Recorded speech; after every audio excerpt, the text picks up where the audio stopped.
I'm Rob. And I'm Louie. And this is the In Death Unchained DLC review by Barefoot Gaming.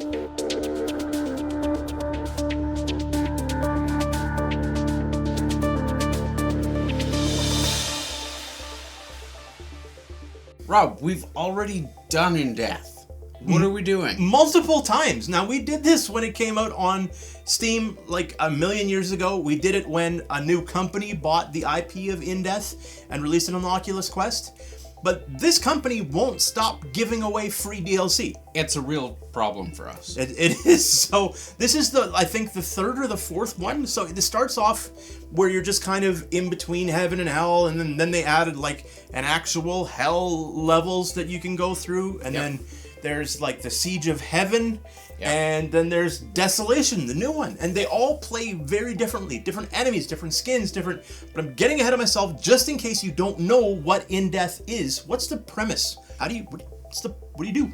It's an archery game, and it is procedurally generated, so the map is different every single time, as well as how many enemies there are and where they are, and which enemies there are. And it scales. This is a really important part of it, because a lot of games that are fun to play for a little while get boring, right? Just the nature of the beast, right? You play the game, it's like, oh, that's a neat mechanic. Yeah. And the mechanic in Death is amazing. Doesn't matter if you're playing on Steam or you're playing on the Quest. The mechanics of the bow shooting itself is flippin' incredible. And if you're Rob, you can play the game for like 20, 30 hours, get really good at it, make the game really, really difficult, and invite your buddy over and go, hey, Louie, come play this game, and him just die over and over and not understand why, because the game scales up. It gets so much more difficult, and if you throw a newbie in, he's gonna die right away. So, and I really like that adds staying power, because as you get better, as your shots get better, so do the enemies. And now they'll even change, like they'll look different. They'll have better armor. They'll start throwing stuff at you.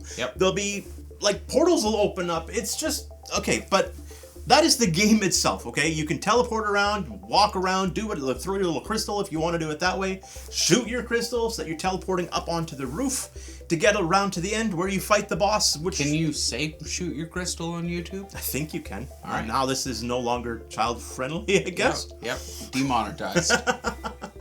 Louie, let's talk about Desolation. What does this newest free DLC add? A bunch of insanity is what it adds.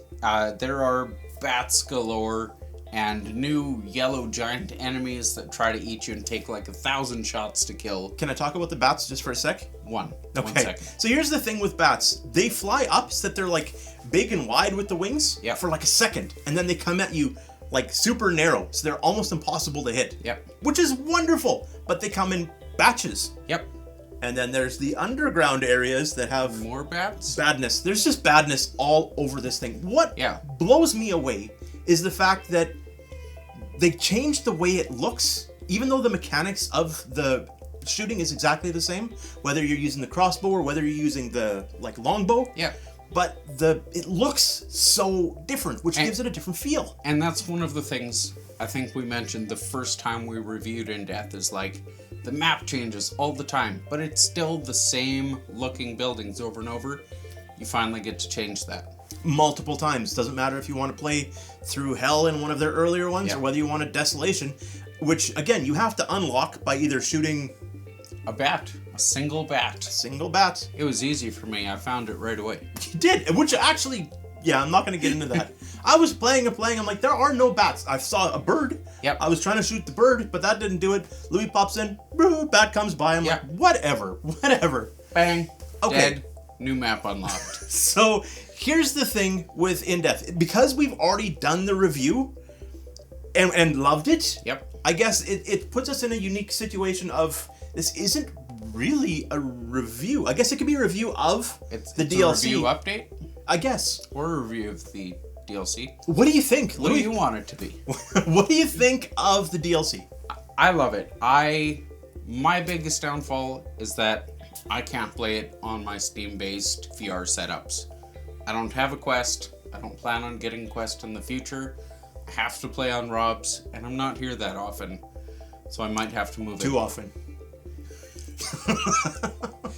So that's my big problem with it, is I have too much stuff and I can't move into his basement to play this all the time. That is how I feel about this.